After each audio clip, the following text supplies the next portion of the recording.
नमः शिवाय। हर हर महादेव। स्वागत है आप सभी का आपके अपने चैनल कथा और भक्ति में। आज आप इस वीडियो में सुनेंगे सोमवार की व्रत कथा। सोमवार के दिन को भगवान भोलेनाथ का दिन माना जाता है। शिव अपनी सभी भक्तों की मुरादों को जल्दी पूरा करते हैं, इसलिए इस दिन भगवान शिव की पूजा और व्रत करने का महत्व और भी ज़्यादा बढ़ जाता है। यदि आप सोमवार का व्रत करते हैं तो आपको सोमवार की व्रत कथा पढ़ना या सुनना बेहद ज़रूरी है, क्योंकि इसके बिना आपका व्रत अधूरा माना जाता है। तो अब श्रवण करेंगे आप सोमवार की व्रत कथा। सभी बोलो बाबा भोलेनाथ की जय, माँ पार्वती की जय। देवों के देव महादेव बहुत ही भोले माने जाते हैं, इसलिए उनका एक नाम भोलेनाथ भी है। पौराणिक मान्यताओं के अनुसार भगवान शंकर को प्रसन्न करने के लिए किसी भी तरह के खास विशेष पूजन की कोई आवश्यकता नहीं होती, क्योंकि कहा जाता है कि वह तो भोले हैं और भक्त की मन से की गई क्षणिक मात्र की भक्ति से ही बाबा प्रसन्न हो जाते हैं। को मिला संतान प्राप्ति का वरदान। एक बार किसी नगर में एक साहूकार था।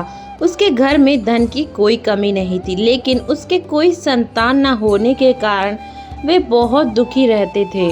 संतान प्राप्ति के लिए वह हर सोमवार को व्रत रखता और पूरी श्रद्धा के साथ शिव मंदिर जाकर भगवान शिव और माता पार्वती की पूजा किया करता था। उसकी भक्ति देखकर एक दिन माँ पार्वती प्रसन्न होकर भगवान शिव से साहूकार की मनोकामना पूर्ण करने का निवेदन करने लगी। पार्वती जी के आग्रह पर भगवान शिव ने कहा, हे पार्वती, इस संसार में हर प्राणी को उसके कर्मों का फल मिलता है और जिसके भाग्य में जो हो वह उसे भोगना ही पड़ता है। लेकिन पार्वती जी ने साहूकार की भक्ति देखकर उसकी मनोकामना पूर्ण करने की इच्छा व्यक्त की। माता पार्वती के आग्रह पर शिव जी ने साहूकार को पुत्र प्राप्ति का वरदान दिया, लेकिन उन्होंने बतलाया कि यह बालक 12 वर्ष तक ही जीवित रहेगा। साहूकार के पुत्र का कुछ ऐसे हुआ विवाह। माता पार्वती और भगवान शिव की बातचीत को सुनकर साहूकार सुन रहा था, इसलिए उसे ना तो इस बात की खुशी थी और ना ही दुख था। पहले की भांति शिव जी की पूजा करता रहा। कुछ समय के बाद साहूकार की पत्नी ने एक पुत्र को जन्म दिया। जब वह बालक 11 वर्ष का हुआ तो उसे पढ़ने के लिए काशी भेज दिया गया। साहूकार के पुत्र के मामा को बुलाकर उसके साथ बहुत सारा धन देते हुए कहा कि तुम इस बालक को काशी विद्या प्राप्ति के लिए ले जाओ। कुछ रास्ते में यज्ञ कराते जाना और ब्राह्मणों को भोजन दक्षिणा देते हुए जाना।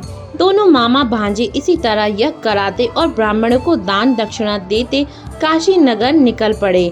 इस दौरान रात में एक नगर पड़ा जहां नगर के राजा की कन्या का विवाह था, लेकिन जिस राजकुमारी से उसका विवाह होने वाला था वह एक आंख से काना था। राजकुमार के पिता ने अपने पुत्र के काना होने की बात को छुपाने के लिए सोचा, क्यों ना उससे साहूकार के पुत्र को दूल्हा बनाकर राजकुमारी से विवाह करा दूं। विवाह के बाद इसको धन देकर विदा कर दूंगा और राजकुमारी को अपने नगर ले जाऊंगा। लड़के को दूल्हे के वस्त्र पहनाकर राजकुमारी से विवाह करवा दिया गया। साहूकार के पुत्र के निकले प्राण। साहूकार का पुत्र ईमानदार था, उसे यह बात सही नहीं लगी, इसलिए उसने अवसर पाकर राजकुमारी के दुपट्टे पर लिखा कि तुम्हारा विवाह तो मेरे साथ हुआ है, लेकिन जिस राजकुमार के संग तुम्हें भेजा जाएगा वह एक आंख से काना है। मैं तो काशी पढ़ने जा रहा हूँ। जब राजकुमारी ने चुन्नी पर लिखी बातें पढ़ी तो उसने अपने माता पिता को यह बात बतलाई। राजा ने अपनी पुत्री को विदा नहीं किया, फिर बारात वापस चली गई। दूसरी ओर साहूकार का लड़का और उसका मामा काशी पहुँचे और वहाँ जाकर उन्होंने यज्ञ किया। जिस दिन लड़का 12 वर्ष का हुआ उस दिन भी यज्ञ का आयोजन था। लड़के ने अपने मामा से कहा कि मेरी तबीयत कुछ ठीक नहीं है मामा। मामा ने कहा कि तुम अंदर जाके आराम करो। शिव जी के वरदान अनुसार कुछ ही देर में उस बालक के प्राण निकल गए। मृत भांजे को देख उसके मामा ने विलाप करना शुरू कर दिया। संयोगवश उसी समय शिव जी और माता पार्वती उधर से जा रहे थे। पार्वती माता ने भोलेनाथ से कहा, स्वामी मुझे इसके रोने के सुर सहन नहीं हो रहे हैं। आप इस व्यक्ति के कष्ट को अवश्य दूर करें। जब शिव जी मृत बालक के समीप गए तो वह बोले, यह उसी साहूकार का पुत्र है जिसे मैंने 12 वर्ष की आयु का वरदान दिया था। अब इसकी आयु पूरी हो चुकी है, लेकिन मात्र भाव से विभोर माता पार्वती ने कहा कि हे महादेव, आप इस बालक को और आयु देने की कृपा करें, अन्यथा इसके वियोग में इसके माता पिता भी तड़प तड़प कर मर जाएंगे। माता पार्वती ने पुनः आग्रह पर भगवान शिव ने उस लड़के को जीवित होने का वरदान दे दिया। शिव जी की कृपा से वह लड़का जीवित हो गया। शिक्षा पूरी करके लड़का मामा के साथ अपने नगर की ओर वापस चल दिया। दोनों चलते हुए उसी नगर में पहुंचे जहां उसका विवाह हुआ था। उस नगर में भी उन्होंने यज्ञ का आयोजन किया। उस लड़के के ससुर ने उसे पहचान लिया और महल में ले जाकर उसकी खातिरदारी की और अपनी पुत्री को विदा कर दिया। सबकी मनोकामनाएं होती हैं पूर्ण। इधर साहूकार और उसकी पत्नी भूखे प्यासे रहकर बेटी की प्रतीक्षा कर रहे थे। उन्होंने प्रण कर रखा था कि यदि उन्हें अपने बेटे की मृत्यु का समाचार मिला तो वह भी प्राण त्याग देंगे, परंतु अपने बेटे को जीवित होने का समाचार पाकर वे बेहद प्रसन्न हुए। उसी रात भगवान शिव ने साहूकार के स्वप्न में आकर कहा, हे श्रेष्ठी, मैंने तेरे सोमवार के व्रत करने और व्रत कथा सुनने से प्रसन्न होकर तेरे पुत्र को लंबी आयु प्रदान की है।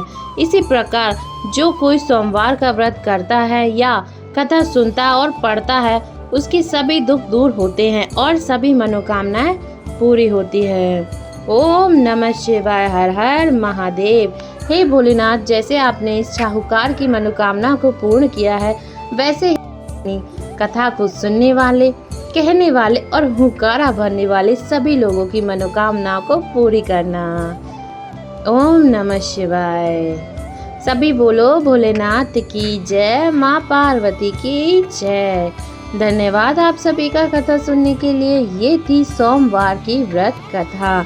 चैनल से जुड़े रहने के लिए चैनल को लाइक करें, शेयर करें और सब्सक्राइब करें। कमेंट में हर हर महादेव, माँ पार्वती की जय जरूर लिखें।